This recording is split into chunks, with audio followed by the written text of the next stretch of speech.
संपूर्ण वंदे मातरमचा कायदा झाल्यानंतर सुरू झालेला वाद शमण्याची चिन्ह नाहीत। काँग्रेसनं काल झालेल्या कार्यकारिणी बैठकीमध्ये वंदे मातरमची 2च कडवी म्हणण्याचा ठराव केलाय। खरं तर 1937 साली तत्कालीन नेत्यांनी केलेलाच ठराव लागू राहील असा निर्णय घेतलाय। मात्र यावरून भाजपनं काँग्रेसवर टीकेची झोड उठवली आहे। केंद्रीय गृहमंत्र्यांनी तर वंदे मातरम तोडल्यामुळेच फाळणी झाल्याचा आरोप आता काँग्रेसवर केलाय। बघूया राष्ट्रीय गीतावरून रंगलेल्या राजकारणाचा हा पुढचा अंक।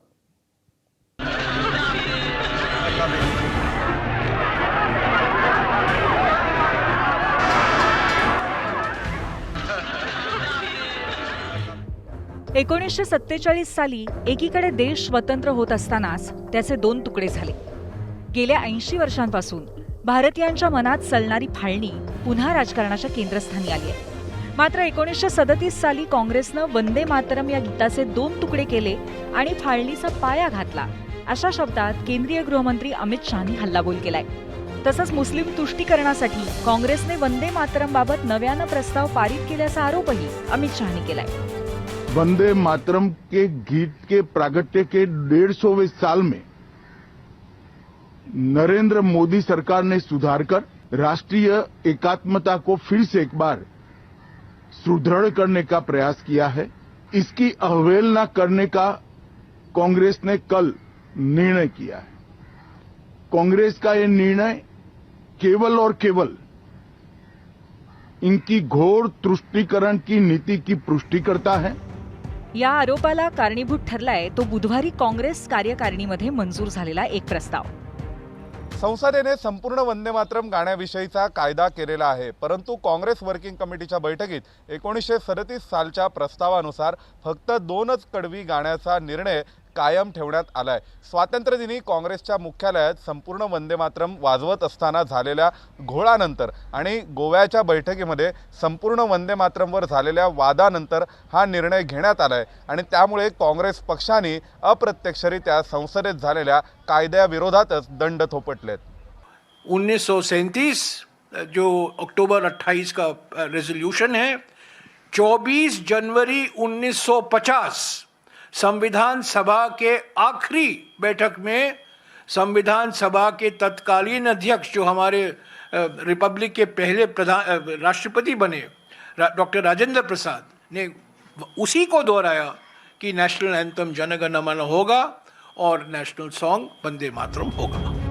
काँग्रेसनं केलेल्या या प्रस्तावावर एनडी आणि संघ परिवारातून ऑल अराउंड अटॅक सुरू झालाय। काँग्रेसची गुलामगिरीची मानसिकता आणि संविधानाचा विरोध हा स्पष्ट झालेला आहे। लोकसभा आणि राज्यसभेने तयार केलेला कायदा हा पाळणं म्हणजे संविधान पाळणं आहे। त्याच दोन्ही सभागृहांनी घेतलेला निर्णय काँग्रेस म्हणते आम्ही मानणार नाही, संविधानाशी हा द्रोह आहे। काँग्रेस काय म्हणते याच्यापेक्षा देशभक्ती महत्त्वाची आहे आणि देशभक्तीमुळे जर वंदे मातरम पूर्ण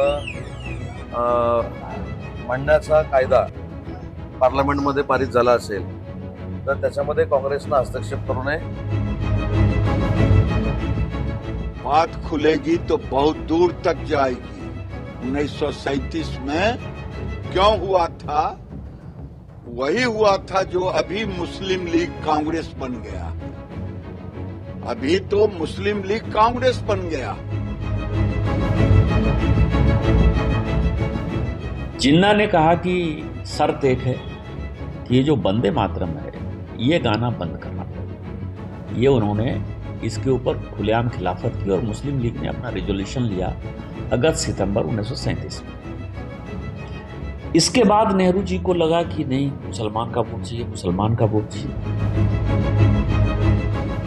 कांग्रेस कार्य समिति अगर वंदे मातरम के विभाजन का निर्णय न लेती और पूरा अडिग होकर खड़ी रहती, हम पूरे वंदे मातरम का गायन करेंगे, तुष्टीकरण के कारण भारत की यह दुर्दशा नहीं होती। तर दुसरीकडे 2च कडवी म्हणण्याच्या निर्णयाचं समर्थन करताना काँग्रेस नेत्यांनी भाजप आणि अमित शहांवर पलटवार केलाय।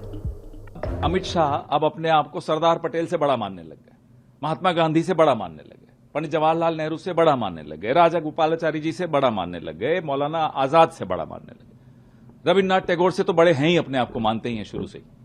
इन सबसे बड़े हो गए कि अब हमारी 1937 की सीडब्ल्यूसी की रेजोल्यूशन के खिलाफ बोल रहे हैं, कॉन्स्टिट्यूएंट असेंबली के खिलाफ बोल रहे हैं, अंबेडकर साहब से भी बड़े हो गए। They want to divert the issue of paper leak, chanda chori, and Chinese incursion on Arunachal. These are the issue of the country nowadays. They want to divert it. That is why they are doing all these things. Vande Mataram we are doing for the last 37 onwards. More than 90 years we are doing this. संसदेनं वंदे मातरमचा कायदा करताच स्वातंत्र्य दिनापासूनच यावरनं वाद सुरू आहे आणि या वादाचे 2 अंक याआधी देशाने पाहिले. त्यातच आता काँग्रेसनं 2 कडव्यांचा प्रस्ताव नव्यानं पारित केल्यामुळे वादाचा 3रा अंक सुरू झालाय.